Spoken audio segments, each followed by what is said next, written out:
Ahoy! I'm Captain Lawrence Yufa. On the last episode of Captain's Log, we discussed the foundation of Zankle and the piracy ring led by the agricultural hubs of archaic Greece. We now set our sights on the latter half of the archaic Greek period with the infamous pirate Polykrates. Polykrates was really the first person to understand the importance of sea power. There were plenty of people who understood how important it was to have control over the seas, but Polykrates really turned it into an art form. Polykrates is known as the Tyrant of Samos, and he ruled the seas from 538 BC to 522 BC. And the first thing we need to talk about is his rise to power. His exact origin is unknown, but during the 530s BC, there was a feud between the people of Samos and the people of Miletus. They were competitors in trade with Egypt. Since there wasn't an infinite supply of goods to go around, the Samians always had to fight the Miletians for the goods. Soon came the Persian invaders, and getting to Miletus was easy.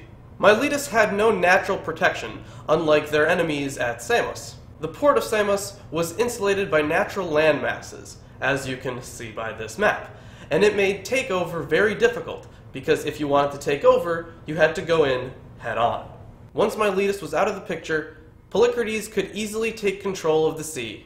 He was able to amass an army of 150 oared galleys and a force of 1,000 archers. He even sanctioned a new ship to be built.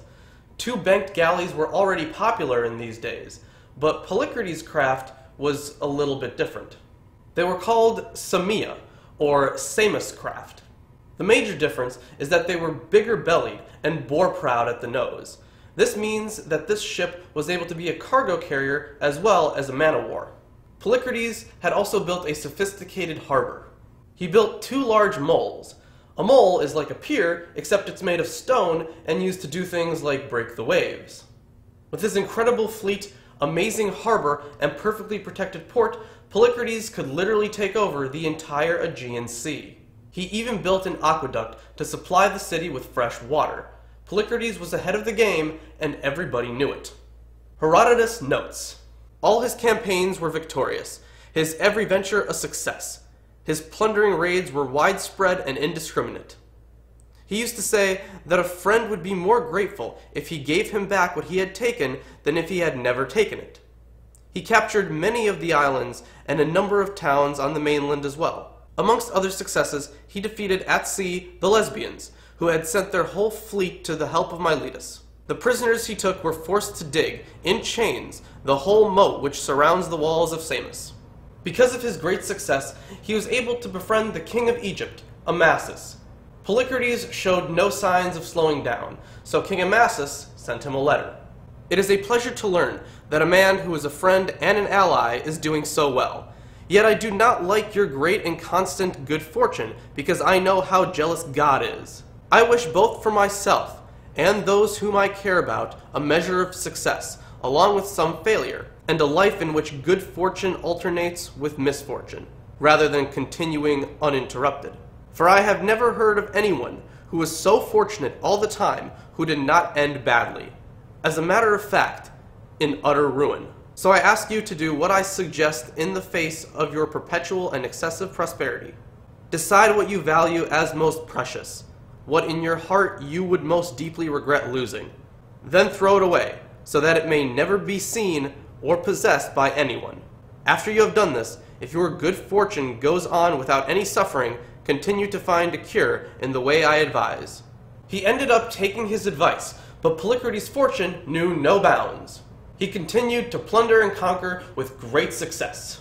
His demise would ultimately come about by Orestes, a Persian who was appointed governor of Sardis by Cyrus the Great. Being aware of Polykrates' effort to create a mighty naval empire, Orestes sent him this message.